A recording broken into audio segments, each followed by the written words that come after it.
Hey guys, I'm your host Tara A. Devlin, and welcome to this week's episode of Kowabana, true Japanese scary stories from around the internet.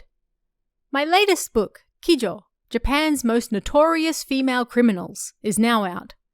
I've been hard at work on this book for much of this year, so if you want to hear about some of the horrifying, bizarre, and often confusing crimes that some of Japan's most notorious female criminals have committed, do check it out. It's available on Amazon right now. This week, we're looking at a few stories touching on the supernatural. Do you always know what's really lurking out there? And even if you do, can you deal with it? Our first story is about a group of 3 friends who visit an abandoned shrine for a test of courage. Yet they, of course, manage to bring something back with them, and now it's out for blood.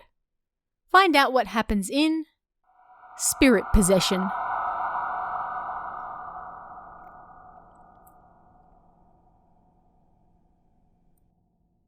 About 2 years ago, something terrifying happened to me. It was a Friday, and the first summer holidays since starting university were rapidly approaching. But even university students with all their free time face obstacles. That's right. It was time for our first exams. If I couldn't get through those and get my credits, then I wouldn't be able to enjoy my summer holidays. I was studying in my room with 2 friends I made at university. I'll call them A and B. We weren't that close yet, but our test started the following week. "Oh, I'm so sick of studying," A said. "I'm over it. Come on, let's do something fun for a bit." "What do you want to do?" B asked. "Play some video games?" It's not quite the season for it yet, but why don't we go out for a test of courage?" "Ew, no way," B said with a laugh. "What's the point if we don't have any girls who will get scared and go, 'Yeah, B-kun, I'm so scared'?" "Well, we haven't known each other for all that long yet, right? So I thought we could deepen our friendship," A replied. "Dude, are you for real?" B said, screwing his face up. "Oh, come on. I just wanted a change of pace. There's a place nearby that's perfect for it. And, to be honest, I prepared for it already during lunch today." "Well, aren't you an eager beaver?" I said with a laugh. At first, B didn't want to go, but once he found out that our destination wasn't a ghost spot, but rather an abandoned shrine that we could easily reach by bike, he reluctantly agreed. I, on the other hand, quite liked scary stories, so I was keen to head over. I had no ability to see ghosts whatsoever, and when I was in junior high, I visited all sorts of famous local ghost spots with my friends, but I never saw or felt anything, not even once. But still, it was fun. It's not like this shrine is haunted, so if we just look around and head home, it's not exactly going to be very fun. So, let's decide upon a few rules before we go in, A said when we arrived at our destination. The rules for the test were as follows. 1. The 3 of us would enter the shrine and pray to the kami-sama first. All 3 of us were cowards, so... 2. At the rear of the shrine, we'd then set up a windbreak, so there was no fear of fire spreading, and leave 3 scented candles. 3. Then we'd return to the shrine entrance. 4. One by one, we'd return to the candles, and, as proof of our trip, light a candle, and then return. 5. When we were all done, we'd all return to the candles, blow them out, dismantle the windbreak, and then leave. 6. Finally, we'd give our thanks to the kami-sama at the entrance, and then go home. We played rock, scissors, paper to decide our order. First it was B, then A, and then finally me. B was the one who looked most scared, and he was the first to go. I wondered if he'd be okay because his eyes looked somewhat frightened, But of course, nothing happened, and he returned safely. Next was A, the one who came up with the idea, and he returned like it was nothing more than a stroll through the park. Then, finally, it was my turn. It was only a small shrine, so as soon as I passed through the gate, I could see the hall of worship. Shrines generally are creepy at night, but on this particular day there was no wind and the moon was shining bright, so it wasn't very scary. As I passed through the hall of worship, I followed the main shrine around to the back.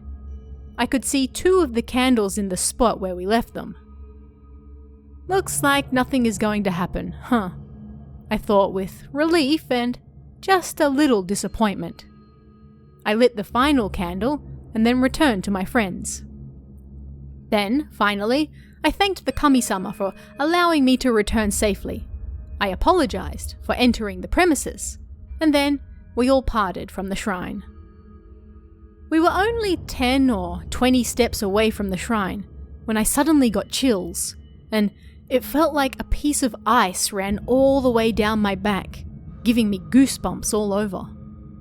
I looked over at A and B next to me, careful not to look behind us, and it appeared they felt the same thing. "No way," I said. Hey, do you think we actually upset the kami-sama?" A said. His tone was light, but his face screamed otherwise. "Look, we're almost back to the bikes, so why don't we all turn around at once so we can at least take a good story back with us, yeah?" "Don't be stupid," B said. "At times like this, it's always best to not turn around. If we just keep going, then we'll safely reach our bikes and be able to go home." At the time, I was more curious than scared because I'd never had a supernatural experience like that before. No, this is the actual test of courage. Come on, we've got to go and check it out." While I was talking, the presence behind us grew thicker and thicker. In the end, we convinced B and decided to all turn around at the same time. At first, we couldn't see anything other than the shrine bathed in moonlight, but as we looked closer, we noticed there was something that looked like a black puddle on the ground between us and the shrine. Was that always there? I certainly didn't recall passing by anything like that. Then I realized that I couldn't hear the rustling of the leaves or anything else around us. It was so silent that my ears almost hurt. Plop. I thought I heard the faint sound of water, like a pebble being tossed into a river. Looking closer, ripples tore through that black puddle in front of us. What looked like 2 jet black hands slowly reached out of the puddle, and it seemed like something was trying to crawl out of it. At that very moment, my instinct screamed at me that it wasn't a ghost or anything like that. No, it was something far more sinister. As soon as something that looked like a head crawled out of the hole, we shot out of there like a bullet. We got on our bikes and pedaled as fast as we could all the way home. Of course, there was no time to look back and check if the thing was following us or not. The 3 of us crawled back into my room. Even after tightly locking the door, that sense of fear still lingered. What the hell was that? Shit. I've never seen a ghost before, but that was definitely something dangerous. I don't think it was a ghost. It was something worse than that. The silence was frightening, so we all babbled at each other. But even after we waited a while, that thing from the shrine didn't seem to be following us still, so we went to bed with the lights on and the stereo playing. But I was so afraid that I was wide awake and couldn't sleep, and didn't start to doze until it was morning and sunlight filtered in through the curtains. Then I had a dream. In the dream, I was standing in pitch black darkness, nothing around other than the 3 candles that were used during the test of courage in front of me. One of those candles was lit. When I woke up, apparently both A and B had the same dream as well. We were all creeped out by the fact that we had the same dream, and then went our separate ways for the day. That same night, Saturday, I had the same dream again. I was standing in darkness with 3 candles in front of me. But unlike last time, this time 2 of the candles were lit. I was creeped out when I awoke again. The candles seemed to be implying something, but I had tests first thing on Monday, so I stayed in the house and just studied. As I thought I might, I had the same dream again on Sunday night. This time, all 3 candles were lit. I had a bad feeling that something terrible was going to happen, but I had tests, so I couldn't exactly skip out on them. I went to university. A and B were supposed to be in the same lecture as me, but neither of them were there. I was curious where they were, but I finished all my lectures and exams for the day first, and then tried calling A after. He sounded a little confused and all over the place, but according to him, when I woke up from the dream about the second candle, that thing from the shrine was here. And perhaps because his mind was on that, he tripped down the stairs and broke his leg. He was still in the hospital. I called B next, and he had a similar story, but he had a bike accident instead and was also in the hospital. I was relieved that both were alive, but at the same time, a sense of fear started to creep over me as I realized that I would likely be next. The very next moment, someone suddenly called out to me, and I almost jumped off the campus bench I was sitting on. It was C, the older sister of one of my childhood friends from back home. She was 2 years older than us. "What's with the face?" she asked. "Oh, it's just you. Don't scare me like that." She was scanning the area like she was looking for someone. "It's not like I meant to scare you." "Ugh, what the hell have you brought with you?" "Hey, what do you mean by that? Can you see something? I mean, like, can you see ghosts and such? You've never said anything about that before." "Hold on, one question at a time," she said with a laugh. Let me explain what she told me. First, about C-san herself. She was the older sister of one of my childhood friends. She was the oldest sister while E-san was the oldest brother, who was at a Shinto-related university. Their brother, F, was my childhood friend. They were all children of a priest from our hometown. She'd always been able to see things, but she never spoke about it because she didn't want to bother others with it, and she didn't want people who were into that sort of thing to bother her either. So, according to her, something mysterious was haunting me. Apparently, it wasn't a human spirit, but something she didn't really understand. It seemed to be something that went for more psychological harm rather than physical. And if the thing continued to haunt me, then I'd run into a lot of troubles. At worst, I might even die. When I asked C-san if she could still see it, she pointed to a path with a row of trees nearby. "Take a look over there," she said. "All I see is students returning from their classes and tests." "Okay, then take your glasses off and look again. Make sure you take a good look at their feet." The people and scenery were blurry and I could barely see them, but I could clearly see the jet black upper body of that crawling creature on the ground, sitting there frozen like tar. Did you see it? It's like crawling chaos or something. "See-san, you used to be a shrine maiden, right? Can't you perform an exorcism or something?" "No way," she said with a laugh. "I live my life trying not to get possessed by things, thanks. If I'd been the one to inherit our family line of work, then maybe, but..." She laughed again. "But anyway, what did you do? If you just went to a regular ghost spot, then you wouldn't have picked up something like that." "This is no laughing matter. We just visited a shrine for a test of courage. That's all." The tone in her voice annoyed me, but then suddenly she grabbed my arm and pulled me closer. "Well, it's not like we can stand around here all day talking, so why don't we go get a drink or something? It'll be my shout." This girl. She wasn't very girly and her personality was kinda rough, but she was beautiful with her long black hair and the type of girl who'd looked really good in a kimono.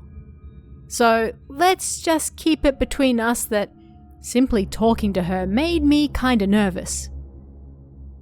"If you stick with me, then you'll be fine for now," she said. "But you sure are lucky. My brother, the eldest, should be dropping by my place soon for a few errands. He should be there in about 2 hours, so you should relax," she said as she pulled me along. In the end, the two of us went to a bar with private rooms and chatted. Just the two of us. Once I sat down, I explained everything to her. Let me summarize what she said in return. According to See-san, the reason she couldn't perform an exorcism was because, generally, Shinto priests and such don't have the power to cleanse spirits themselves. That power comes from the kami-sama they worship. These priests originated as shamans, so they're different to monks who are able to help spirits move on. And, to borrow the power of a kami-sama, an appropriate stage is required. Meaning, outside of a shrine, unless you have a yorishiro, an object representative of the divine spirit, then there's nothing you can do. Shrine grounds are supposed to be holy ground. So why was such a thing there?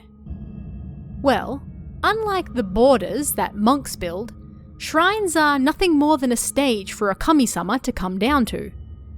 The grounds only become holy once the kami-sama has descended to the stage and exerts its power.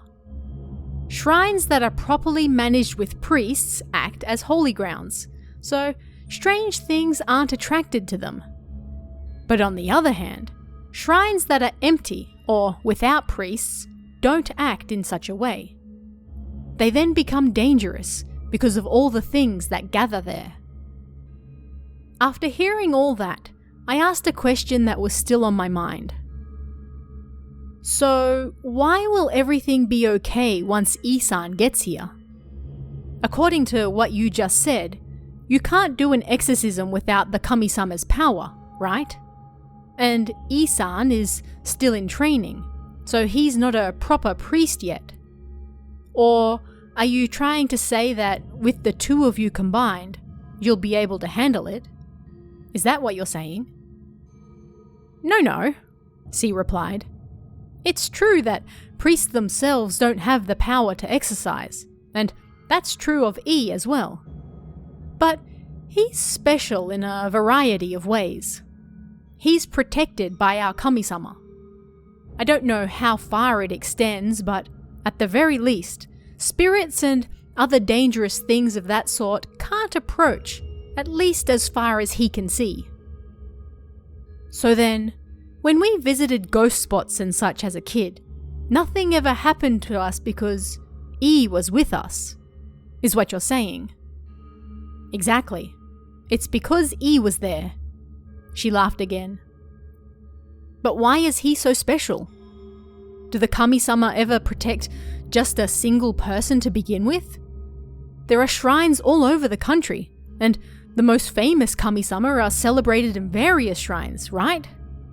There are lots of shrines that all worship the same ones. This explanation will get a little lengthy, if that's okay with you. Here's what C-san said. I've made some of the locations vague, so as not to give them away. Her family shrine, let's call it A Shrine, has the same name as other shrines all over the country, meaning it's a branch shrine. However, her family originally managed a different shrine. Let's call that one B Shrine. B Shrine still exists, but now it's managed by a neighborhood association, while C-san's family acts as support. B Shrine isn't very big, but it is listed in the official Engishiki government list of shrines, so it's rather old. At the very least, over 1,000 years old. B Shrine is also rather unique throughout Japan, not just in the kami-sama worshipped there, but also its architecture. And as for that kami-sama, B Shrine is the only shrine in the entire country that worships this particular one. The shrine was destroyed sometime after the Heian era by some sort of disaster or war, but in recent years it was rebuilt. During this time when the shrine was destroyed, the current priest from C-san's family would invite the kami-sama down and act as the vessel themselves, and this went on and on throughout the generations. At the age of 10, the ritual to bring the kami-sama down was held to determine who the next priest would be, and after that, at a time agreed upon by both generations, the change from one priest to the next would occur. The reason there was no fixed time for this was because they felt it was most important to ensure the succession was successful, rather than to hold it at a rigid, recurring time. Now, the reason her family was so dedicated to this one kami-sama was because there was something terribly powerful in the area near B Shrine. According to C-san, it was probably something evil on the same level as the kami-sama. And it was the kami-sama that was playing a role in blocking whatever that evil thing was. The reason B Shrine was rebuilt was because when the decree came down to separate Shinto shrines and Buddhist temples, people learnt that there had once been a shrine in that area with a long history, and so this was a good opportunity as any to rebuild it. In addition, although C-san's family performed rituals to keep whatever the evil presence was sealed while the shrine was missing, they weren't powerful enough alone, and the bad effects of whatever it was were starting to seep out. The evidence of this can be seen in the shrine's architecture. Even though it had a long history, it had particular features that were unheard of for such a small countryside shrine, and this showed just how important it really was. After it was rebuilt, the kami-sama was properly enshrined there. They even hold autumn harvest festivals now, and because they regularly perform rituals, the evil thing remains sealed. Because of all of this, the kami-sama still occasionally comes down to Isan, and he's protected by an incredibly strong power. As such, the areas around Isan are almost like sacred land, with Isan himself being the stage for the kami-sama to descend upon. Therefore, for him, getting rid of the thing haunting me would be no big deal. It might even be possible that the moment Isan arrived at the bar, the thing haunting me would be destroyed. Just like that, C-san said with a laugh. She told me a story about how when she was in elementary school and the ritual to bring the kami-sama down was performed with her younger brother. He was confirmed to be the next generation. And the next day, all of the spirits and things she used to see at school suddenly disappeared and were never seen again. Then, when she started junior high, and her brother joined her a year later, the exact same thing happened again, and so she was convinced. As we were chatting, Isan arrived at the bar. He arrived after C-san was done telling her story, and although I hadn't seen him for a year, he looked like any other regular, good-looking older brother. Long time no see, he said. I heard a little from my sister on the phone, but it would appear you're being troubled by something, huh? I gave a small nod. All right. And you're good, he said. Eh? That's it? I thought you had to, chant or do something like that. I thought it might be like Temple-born T-san, where he screams something, you know? All he did was lightly touch my head. Not at all, he said with a laugh. Everything's all good now. Yep, I can't see the string-like thing that was extending from your head anymore, so you're all good, C-san said.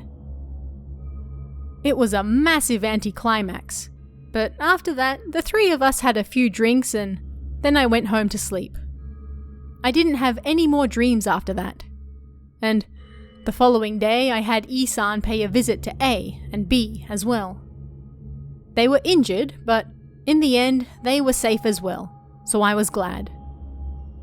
The lesson I learnt from all of this is to stay away from unmanned shrines. I also asked E-san what that thing was that we saw, and apparently it was more dangerous than a simple human or animal spirit. But other than that, he didn't know what exactly it was. Maybe if his father had seen it, he would know, he said.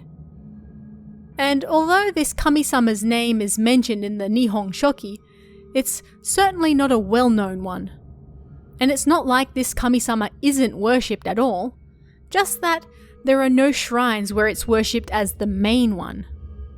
There are small branch shrines around the place though.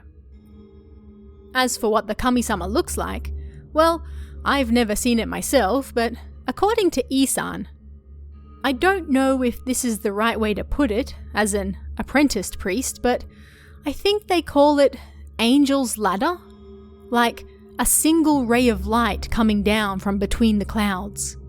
It looks like that, although it apparently looks different to everyone who sees it. On that note, apparently everyone in his family other than his grandmother and mother can see things, but when it comes to each other, they're not able to see anything.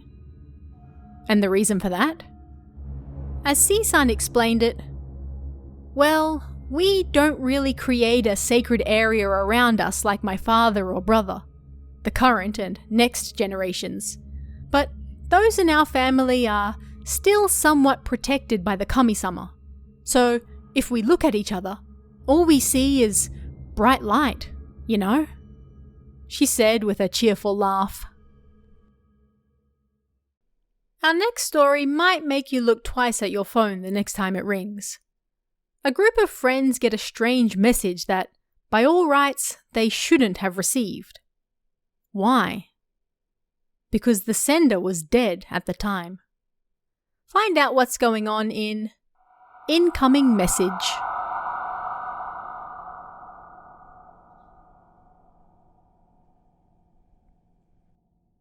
I'd like to write about something rather scary that happened to me.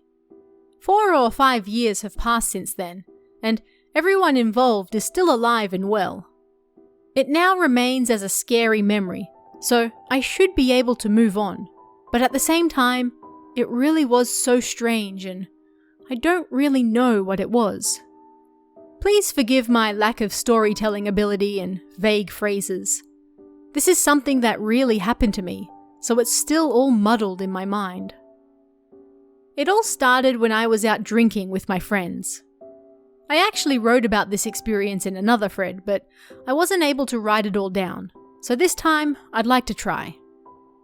So, 8 of us went to an izakaya bar to drink. There was one girl there who got drunk pretty quickly, a good friend of mine. We let her sleep on the cushions on the floor while the rest of us had fun. When it was time to go home, I went to wake her up, but she wouldn't. "Call her phone, that'll wake her up," someone said. Her boyfriend, another friend of mine, grinned and then called her phone. Judging by the sound, her phone was stuck under her arm, and I could see the phone strap poking out from there as well. After about 10 seconds he stopped, probably worried about being a nuisance to other people around us. It's no good. She's seriously a pain to wake up. We were drunk and felt bad forcing her to wake up, so we sat down a bit to wait. And then my friend got a text message. All the blood drained from his face when he looked at it. Ooh, what the hell is this? He passed the phone around, intrigued by what he'd received.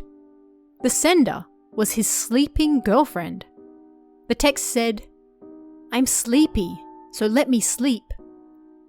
Her phone was under her arm the entire time. I could still see the strap. A chill ran down my neck. "Now this is a great prank. Amazing," said another of our friends, clearly impressed. We all agreed that had to be it, and then called it a night.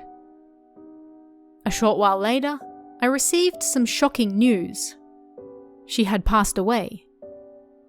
She was always kind of sickly, but I felt bad asking for the finer details, so I never found out exactly why. Her boyfriend, my close friend, asked me to accompany him to her funeral. Our other friends went over to the funeral hall, finished registering, and then huddled in a corner so as not to get in anyone else's way. The sutra chanting began and everyone started nodding off. Then, suddenly, I remembered that night we went out drinking and got chills. For some reason, everyone else there seemed to remember it at the same time as well. Just as I was about to light some incense, my phone suddenly rang. I think it happened to everyone who was there at the time. Of course, we'd all set them to silent mode, but with so many phones vibrating, you could clearly hear them throughout the hall. There were a few people who forgot to set their phones to silent mode, however, and they panicked and quickly turned them off.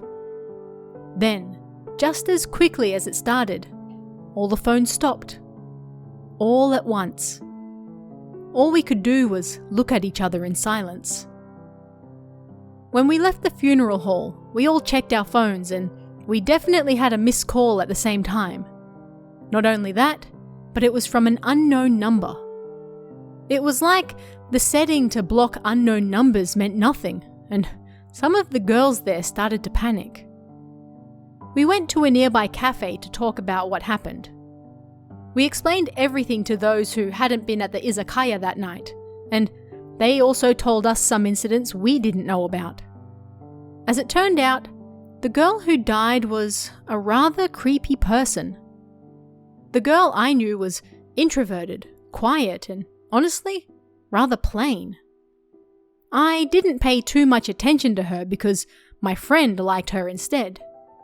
She was also the type who didn't talk much at drinking parties either, and mostly kept quiet as she drank. She wasn't ugly, nor beautiful. I mean, my impressions of her were so vague that I soon forgot about her. The only thing I remembered was that she liked seashells. One day, we went to a store and she picked up a seashell and put it to her ear. "My ears are the shell's ears," she muttered. "The echo of the ocean makes me yearn for it." I guess it was a poem or something. That's not the sound of the ocean. That's the echo of the sounds inside your own body. I teased her without a trace of romance, and for just a moment, a smile appeared on her listless face. "You'll be placing your own ear to that of a shell soon enough, no doubt about it," she said. "Well then, I'll be looking forward to it," I said with a laugh and a shrug of my shoulders. She was a picture of seriousness itself, so even such a small reaction as that from her was rare. But that was about the only thought I had of her. I don't know if what she was talking about then was in relation to what happened later, but in the end, I never figured it out. The others had noticed her little eccentricities as well. One girl said that she met her out on the streets about a month before she passed, and they walked together for a while. She had apparently been shopping and was holding numerous bags, So when she offered to help, she was especially pleased. "I'm going to tell you something special," she said. "I'm able to tell what's coming in the immediate future." The other girl thought she was joking. "Wow, that's amazing," she said. "Then you can become rich through stocks and trading." But she clucked her tongue in response. "I don't know anything about that, and I have no interest in it either." "What do you know then?" the girl asked. She then pointed to an empty intersection. "Do you see that boy over there? He's going to die here in 2 days' time." When we heard that, everyone turned to look at each other. "Wait, do you mean that intersection?" The girl nodded. I thought she was joking. An accident had occurred, just like she said it would. She even got the date right. Her boyfriend, my friend, then confessed something. She held a chronic grudge against the world, and yet she also held an intense attachment to it. I think she was sick inside, you know? I tried to do what I could for her, but in the end, it was no good. Here's what he told us.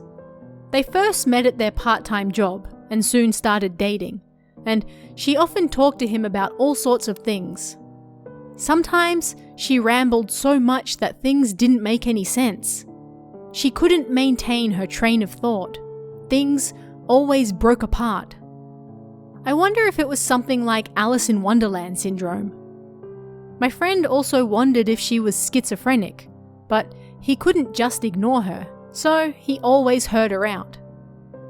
As she lost her coherence, she claimed that she could partially go inside of things and see what was in them. Her pet cat, the vacuum, a cup full of water, stones, and finally, phones.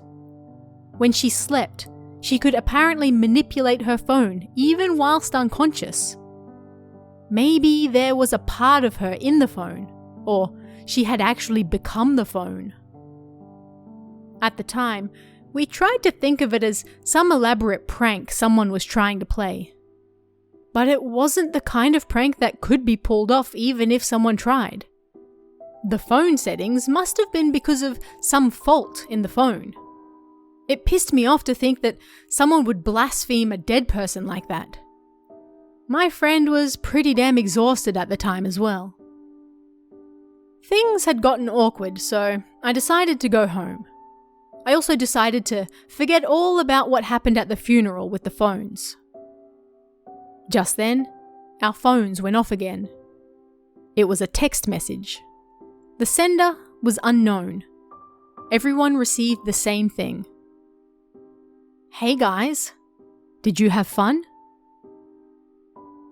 Just as I was about to complain that the joke had gone too far, one of the girls started crying. She had turned her phone off, and yet she got the message too. After calming everyone down, it was well past midnight when I finally got home. I was exhausted, but there was no way I could sleep, so I drank to distract myself. A few days later, I got another text message. It was from an unknown sender, even though I had my phone set to block unknown senders. Here's what it said. "This is my friend's girlfriend. I've no doubt you're surprised at the suddenness of this. Over the years, I no longer felt like living, and I knew that I would probably die soon. I didn't enjoy being alive, and honestly, was annoyed by all the cruel people out there. I wanted to curse them all so they died. That was something I could do. But when I tried to, I couldn't help but see the faces of my boyfriend and all of you who listened to my stories and comforted me when I was down. I shouldn't have left any regrets in this world. I'm still wandering around in a grey area. I can go anywhere I want like a radio wave. It's so convenient. I can go to cruel people and do whatever I want to them. But I don't think my boyfriend would agree with that. But the problem is, things are becoming less and less coherent. Soon, I don't think I'll even know who I really am. I want to get even before then. All I have to do is pull. Well then, see you later. The day before I received that message, I changed the address on my phone. I was fed up with the bad pranks. I was planning to only let a small number of people know my new address the following day. A message from an unknown sender to an address that nobody knew. It wasn't just a coincidence. It was more like a message saying, "This is what I can do." She really was sick, I thought, and it was too much for her to deal with. I was worried that in her state of mind, she might make a mistake or do something to me or her boyfriend. But we're all still alive, so I guess in the end, she was finally scattered to the winds. And I suppose, from her point of view, that would make her happy, right? No one has died since then. Thinking about it makes me want to cry. I wish I could have been nicer to her. If I had, then maybe her resentment would have disappeared completely. About a year after that, I saw the movie One Missed Call.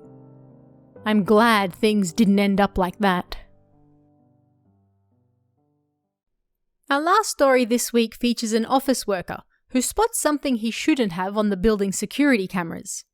When he heads over to check the scene himself, a horrifying realization falls upon him. Find out what in Face on the Screen.